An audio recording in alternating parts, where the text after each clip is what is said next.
Hi, I am Alison Mackenzie, and today I'm just so delighted and thrilled in so many ways to be interviewing Kim Macleod from Indie Authors World. And Kim is somebody who I've known for a number of years, and was just so, we just connect. We're like peas out of pod. And so as soon as I spoke to Kim, I just knew that we were going to be friends for a long time. But it's developed into more than just a friendship because actually Kim has been somebody who has helped me publish my book this year, Heartitude, and I would never have got going had it not been for Kim, and I would never have got it published had it not been for Kim and her husband Sinclair. So I'm absolutely thrilled today to be interviewing Kim about her new forthcoming fundraising activity, which is the Calum Macleod Memorial Publishing Prize. Welcome, Kim. How are you? Hello, Alison. Thank you so much for that lovely introduction. And it's always a delight to see you and work with you. So, yeah, and we are definitely two peas in a pod. Yeah, absolutely. I mean, this is just like a chat. We're letting other people listen in on, really, isn't it? Exactly. Yeah. It's just what we usually do, isn't it? It's that, get together, have a bit of a laugh and a bit of a chin wag. So. Absolutely, absolutely. And so, I mean, do you want to maybe just start off by just telling us a little bit about what this prize is all about? Because I know it's something very personal to you, and I'm sure people watching this would love to hear about that. Yeah, thanks, Alison. Well, we lost our son Calum to meningitis. It'll be 8 years ago now, and he was just 12 at the time. And as you can imagine, that was an extremely difficult time for us. He would have been 21 this year, and we really wanted to find a way to kind of celebrate his 21st birthday. And we thought, a great way to do it, let's create a publishing prize and link it through to the meningitis charity that we do a lot of work with and support.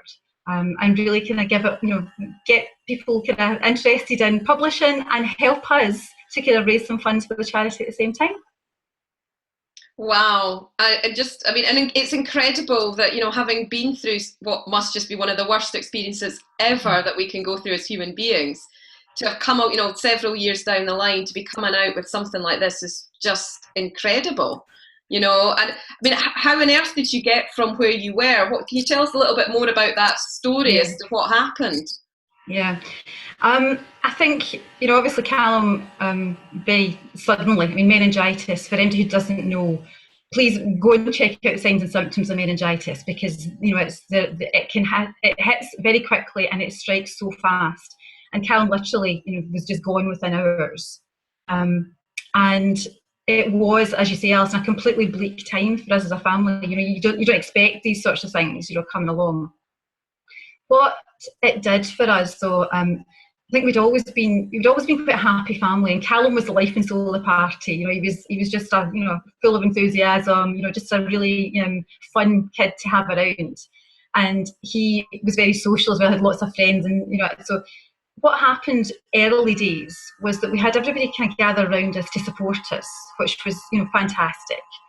And I knew that we wanted to be happier again as a family. That was the one thing that I had as a goal. We wanted to be happier again. Initially, I didn't know how it was going to happen, but I just knew that was my vision. That was where we wanted to be. And within weeks, I mean, he was 12 when he died. Within weeks, we had done our first fundraiser on what would have been his 13th birthday. And that came from Callum's friends wanting to do something to honour him and to remember him. I mean, that's where it started from. They said to us, what can we do? How can we help? And we had this amazing party, if you like, in his school. His biggest birthday party he ever had. We had over 800 people came into the school and supported us. It was just a fantastic experience. And that was one of the kind of big things that kind of got us on that route of starting to see there was potential for light at the end of the tunnel.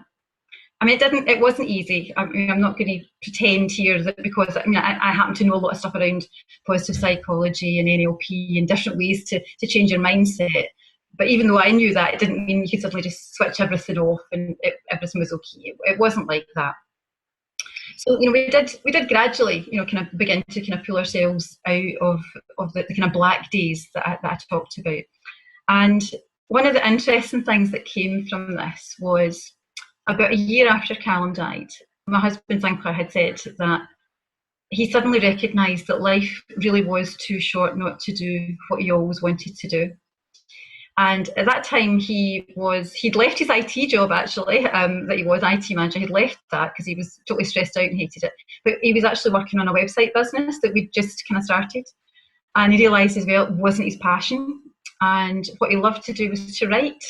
So we had lots of half-written novels scattered about this house because he'd never finished anything. So the very first thing he said was, I'm going to finish a book. This was about a year after. I'm going to finish a book. That was his first thing.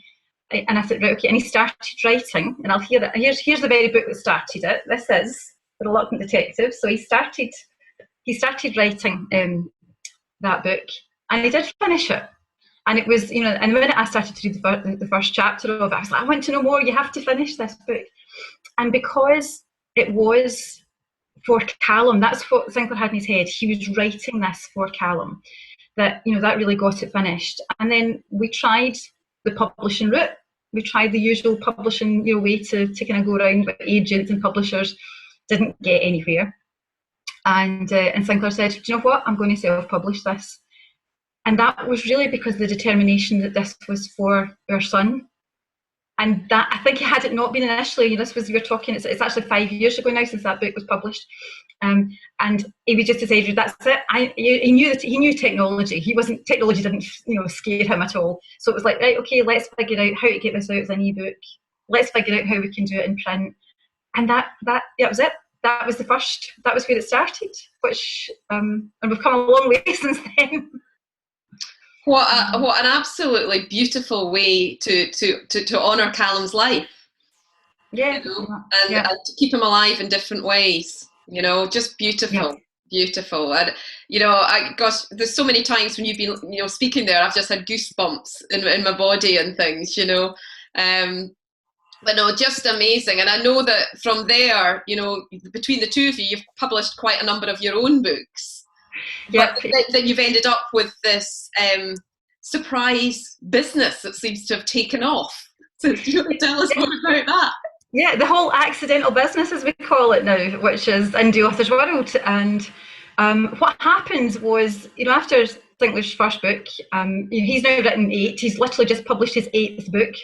I've got 1, and actually you'll see behind me here, if I move out the way of the camera slightly, you might be able to see a little selection of some of the others that have been published. But what happened was people then just said, because Sinclair's book started to be quite successful and they wanted to know how could we help them. So we spent lots of hours in cafes originally, sitting one-to-one, saying, okay, man, we'll help you how to kind of get your book out there. And then I thought, there's a better way of doing this. I've got a training background. Let's write some training programs. And we did some stuff in Glasgow. Then we did some online. Then people asked us to do some online training because they couldn't get here to Scotland to do it. So our online book camp basically started, and it's just kind of snowballed from there. And what's funny, I suppose, is that our business has grown as people have asked us, could we help them with something else? So we realised that not everybody wants to learn how to do it themselves. I mean, you and I know sometimes that, we want to understand, we want to do it, but sometimes you just need somebody else to take it away from you and do the hard bit. And that's where things then snowballed. People saying, well, can you actually just produce it for me? Can you take this book and create it for me? And that's really now what's happened. And we've just, along this journey as well, and it's been amazing, we have met some wonderful people. And that's what makes this so special for us. We're helping to create some real happy people out there who've always had a dream of getting a book published. But also, we've met some wonderful folk, and it's just we've built this lovely community of people who want to support each other with their books, which I think is probably why we connect so well. That whole heart-centred approach. Mm-hmm. It's not just about pound, shillings, and pence and what you're going to take from somebody. It's actually about what we give back to our community, and that's a lovely way for us to think of where this started. It was actually from Calum. Yeah, absolutely. And I know for anybody watching or listening to this, the community you've built up with, as somebody who I was writing my book, with your support, and then then I did sign up to the book camp, and I was one of those people that said, this is very nice. It is a great training course. Actually, I don't want to do this. Yeah. Could you do it for me? Yeah. And it has been wonderful to see how everything has evolved for you. And for anybody watching this, the resources and support that you can provide is phenomenal. And that's why, there are so many reasons I'm excited about this fundraiser that you're pulling together. The biggest reason is clearly the keeping Calum alive and the whole legacy, because I know you're planning on not just doing this year, but to have this as something that you could run again. But obviously, just being able to see how you can help other people and to really involve them in this community is just fantastic. So do you want to maybe just explain a little bit about what the fundraiser is itself? Yeah. So what we've done is we opted to create this as a publishing prize that would be linked to Calum's name, which is great. And how it works, the fundraiser, is that people pay. Normally, there are lots of publishing competitions out there, and people usually do pay an entry fee to enter a competition. But your money that you pay, and it's £35 to enter. All the proceeds from the competition are actually going to Meningitis Now, which is the charity that have done a lot of support. We've got a tribute fund in Calum's name at that charity, and there's about £60,000 so far been raised. Wow. Through various things that we've done and family and friends have done. So if someone actually enters the competition, they pay their £35, and then they submit the first chapter of their book. They give us a synopsis of their book, and there's a kind of tie-break question, which is what would publishing your book, how would this make a difference for you? So that we can find a way to perhaps to kind of try and make sense of how we're going to choose the winner from this programme.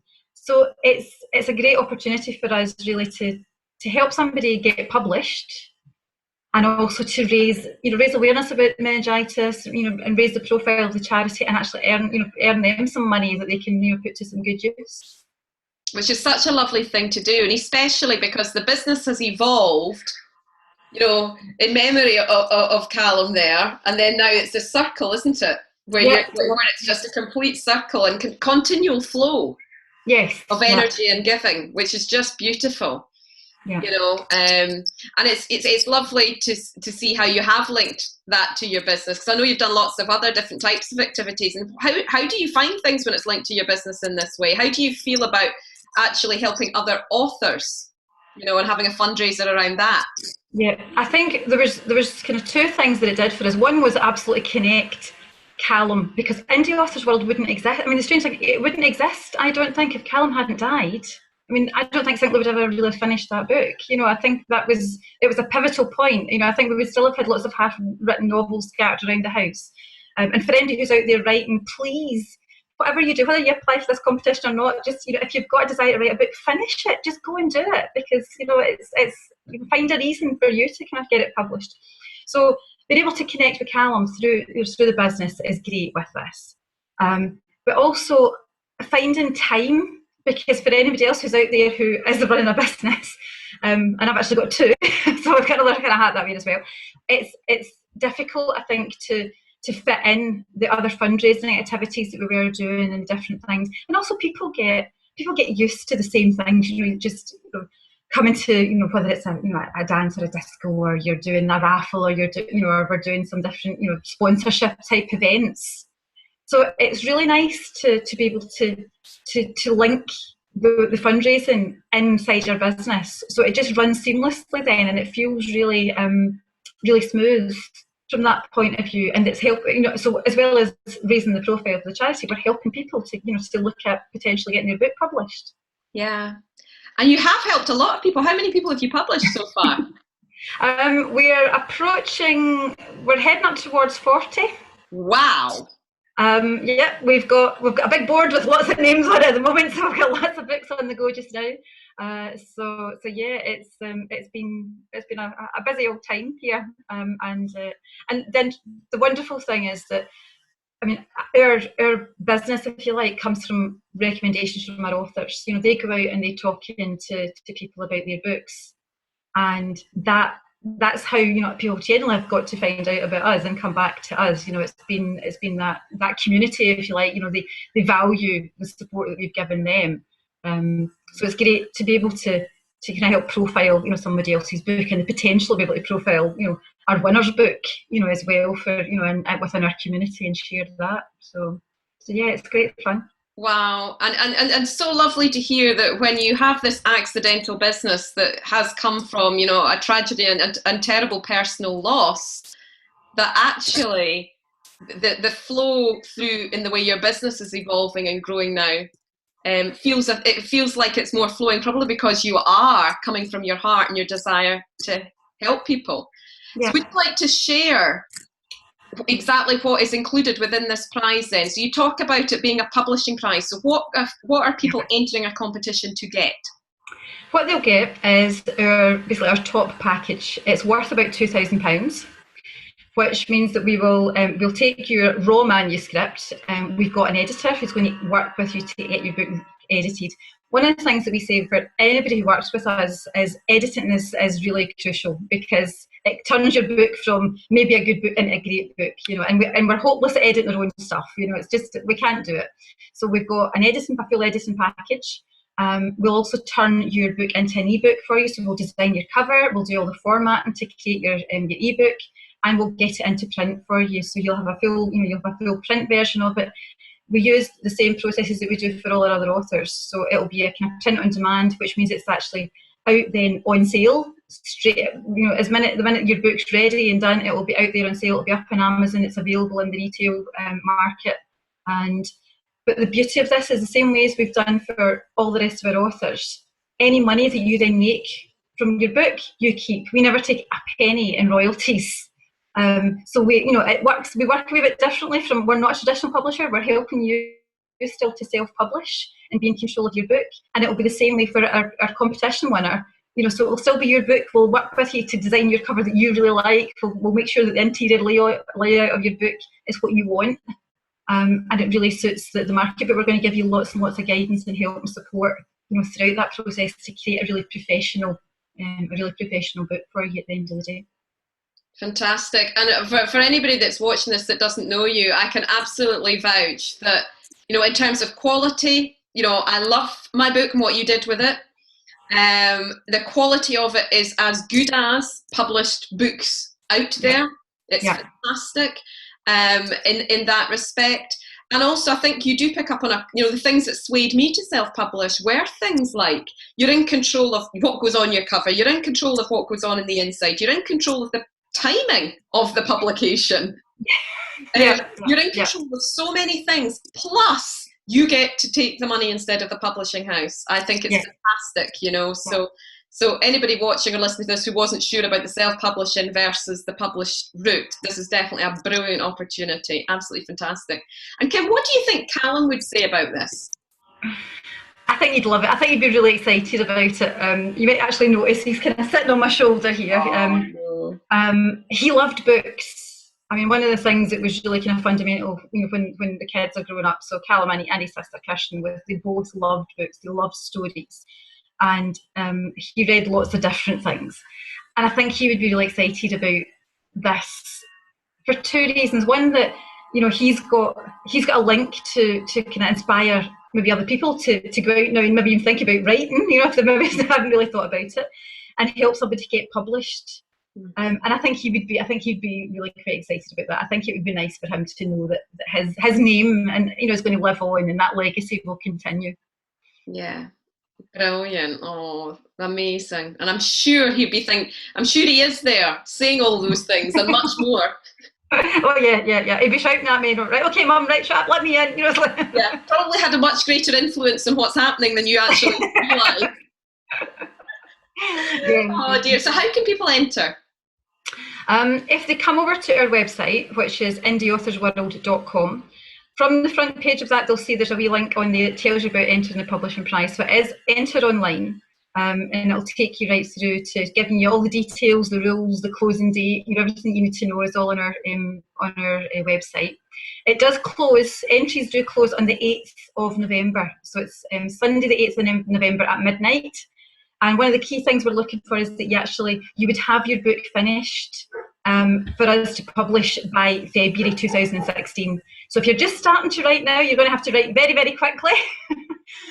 Or if you've got something that's kind of almost finished, or something you've been sitting there maybe trying to get published, and you think, well, do you know what, give this a go, then, please, come and look up our website. So it's indieauthorsworld.com. And for anybody who's not at that stage yet, you've also got different, different things that they can download from your site, haven't you? So to still go to the site, because you've got other different things that they could go in and access. Yeah, absolutely. There's information on there. We've got some blog pieces that are there. There's some resources. We've got some community resources that are there. And if you've got a question, even you want to know a wee bit more about self-publishing, please, connect with us. And drop us an email, and I'll answer a question, whatever I can, just to help. So if you're just thinking, right, okay, I'm not so sure about this, please just come and ask. And the thing is, they can start their process now for next year's prize. Yep. Because that's definitely another thing, just to check. Is there any particular type of book, or is it any kind of book at all?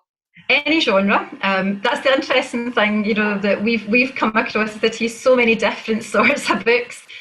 We've done some stuff, other books that have been there for charity. We've done work in fiction. We've got, Sinclair writes, it's all crime fiction books that he writes. We've got lots of different, so we've got poetry.